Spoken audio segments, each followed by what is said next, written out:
Se eu te dissesse que a maioria das pessoas que investem em ações por 5 anos nunca investiu de verdade no longo prazo, você provavelmente discordaria. Mas essa é uma das verdades mais mal compreendidas do mercado. E enquanto você não internalizar isso de forma definitiva, suas decisões continuarão sendo guiadas por expectativas equivocadas e frustrações perfeitamente previsíveis. Ações são vendidas como o melhor investimento que existe, e sob determinados critérios, isso é verdade. Historicamente, o mercado amplo, representado pelo S&P 500, superou praticamente todas as grandes classes de ativos ao longo de décadas. Isso não é opinião, é um dado histórico, mas quase ninguém fala sobre o preço psicológico embutido nessa rentabilidade. Quase ninguém explica o que significa, na prática, atravessar 10 ou 15 anos investido, enfrentando crises, manchetes alarmistas e períodos prolongados de retorno medíocre, sem desmontar tudo no meio do caminho.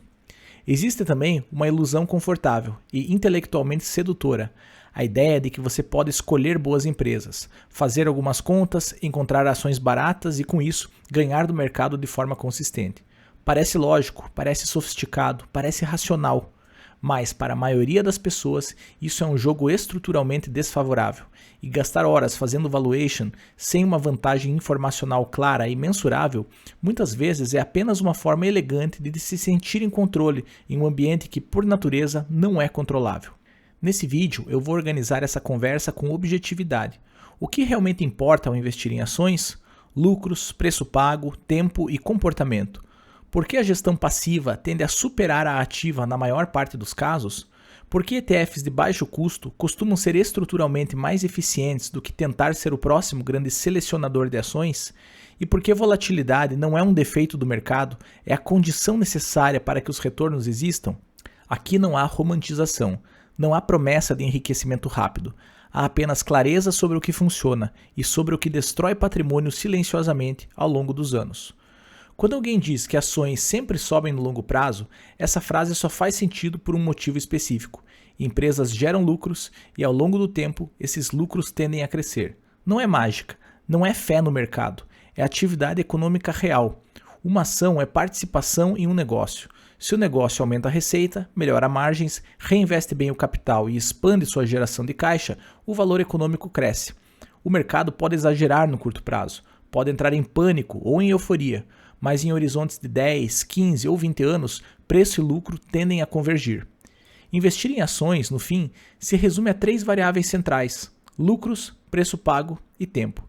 Se os lucros crescem, se o preço inicial não for irracional e se o investidor permanece tempo suficiente, a probabilidade de retorno positivo aumenta de forma significativa. O problema é que quase ninguém respeita o terceiro fator. Tempo não é detalhe.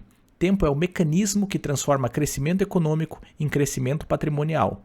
Longo prazo em ações não é 2 anos, nem 3 e nem 5.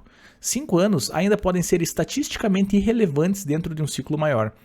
É perfeitamente possível atravessar meia década praticamente no 0 a 0, mas estando correto na tese estrutural. Longo prazo real começa a partir de 10 anos, idealmente mais do que isso. Antes disso, você ainda está exposto ao ruído. E aqui está o ponto que separa a teoria da prática: volatilidade. Quedas de 20%, 30% ou até 50% não são acidentes de percurso, são parte estrutural do mercado acionário. A volatilidade é a outra face da rentabilidade. Não existe prêmio sem incerteza, não existe retorno elevado sem desconforto intermediário. Volatilidade não é o risco verdadeiro. O risco verdadeiro é você não suportar a volatilidade e tomar decisões permanentes baseadas em emoções temporárias. Muita gente diz que quer o retorno das ações, mas reage às quedas como se fossem uma falha do sistema. Não são. O prêmio existe porque há risco, incerteza e instabilidade. Curto prazo em ações pode significar 1, 3 ou até 5 anos, e nesses intervalos absolutamente tudo pode acontecer.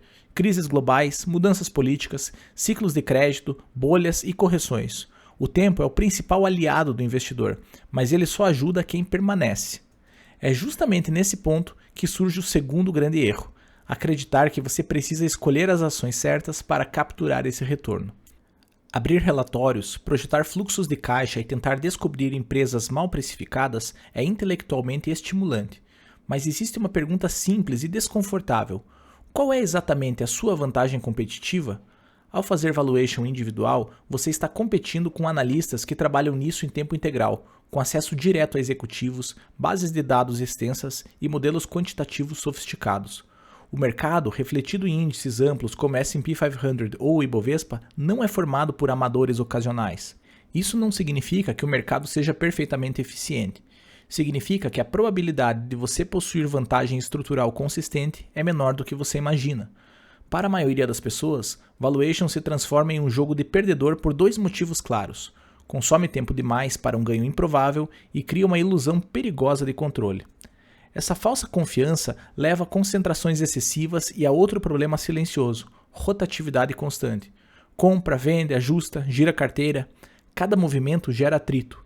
Taxas, spreads, impostos e erros de timing corroem retorno de forma quase invisível, mas cumulativa.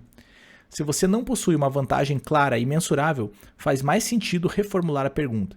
Em vez de tentar vencer o mercado, como capturar o retorno dele da forma mais eficiente possível? Aqui entra uma evidência desconfortável para muitos. Ao longo do tempo, a gestão passiva tende a superar a ativa na maioria dos contextos. Para superar índices amplos como S&P 500 ou Ibovespa, um gestor ativo precisa gerar retorno adicional suficiente para compensar custos mais altos, impostos e períodos prolongados de desempenho inferior. Esse não é um desafio trivial, é um desafio estatisticamente raro. Fundos ativos cobram mais caro e giram mais a carteira. No curto prazo, isso parece irrelevante. No longo prazo, é matematicamente devastador. Quando você investe por meio de ETFs de baixo custo, a lógica muda completamente. Você não tenta prever qual empresa vai surpreender no próximo trimestre. Você compra o mercado como um todo, com ampla diversificação e custos mínimos. E existe uma verdade incontornável: custo é uma das poucas variáveis que você controla com total certeza. Uma diferença aparentemente pequena ao ano, ao longo de décadas, cria uma distância enorme do patrimônio final por causa do efeito cumulativo dos juros compostos. Não é uma estratégia emocionante, mas para a maioria das pessoas é estruturalmente superior.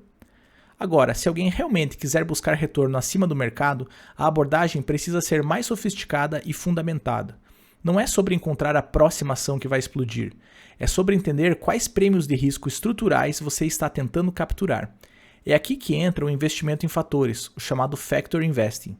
Em vez de apostar em narrativas isoladas, você busca exposição sistemática a características que historicamente geraram retornos adicionais, como empresas menores, ações com múltiplos mais baixos ou companhias com alta rentabilidade sobre o capital.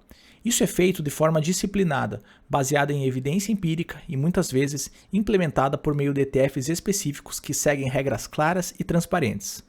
Mas há duas verdades que quase ninguém enfatiza com honestidade. Fatores não funcionam o tempo todo. Eles podem passar anos ficando para trás em relação ao mercado amplo e exigem disciplina quase mecânica.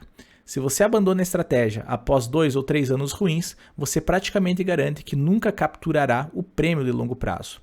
Buscar retorno acima do mercado significa aceitar desvios maiores, desconforto maior e períodos longos de frustração relativa. Exige maturidade emocional acima da média.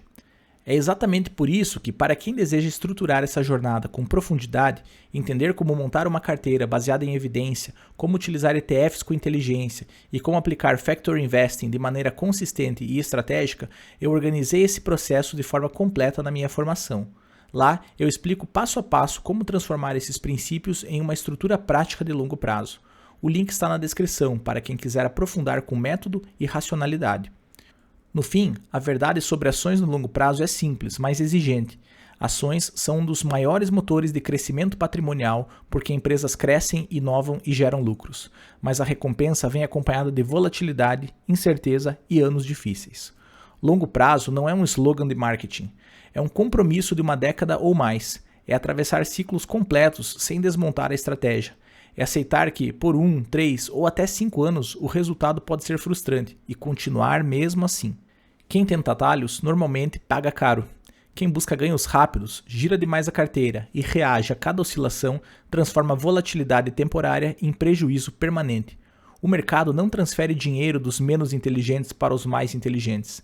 Ele transfere dinheiro dos impacientes para os disciplinados. A grande ironia é esta. Ações funcionam melhor para quem faz menos, mas pensa melhor. Não é uma questão de genialidade. É uma questão de estrutura mental, consistência e horizonte adequado. Quando você entende isso profundamente, ações deixam de ser uma aposta empolgante e passam a ser o que realmente são, uma ferramenta poderosa de construção de patrimônio para quem está disposto a jogar o jogo certo, pelo tempo certo, com a postura certa.